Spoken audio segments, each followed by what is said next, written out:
अस्सलाम वालेकुम, this is me Chaudhary Waqarul Hasan advocate. दोस्तों, आज की इस वीडियो में हम बात करेंगे स्टैट्यूटरी ग्राउंड के हवाले से।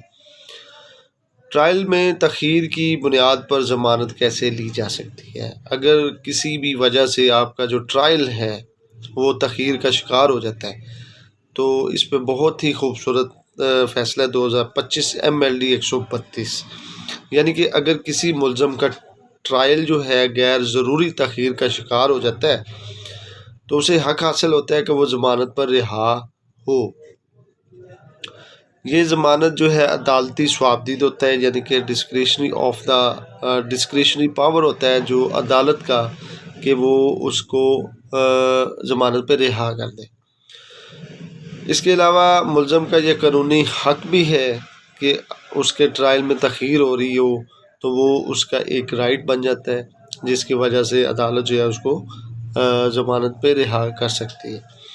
मुलज़म के ख़िलाफ़ इसमें एक अहम जो बात होती है वो ये होती है कि मुलज़म के ख़िलाफ़ दहशतगर्दी का कोई पर्चा ना हो या संगीन नेचर का कोई मुकदमा ना हो। तो उन मुकदमात की मौजूदगी जो है, यानी कि डकैती हो गया, दहशतगर्दी हो गया, इन जो मुकदमात की जो मौजूदगी है उसमें ये जो है नहीं मिलता।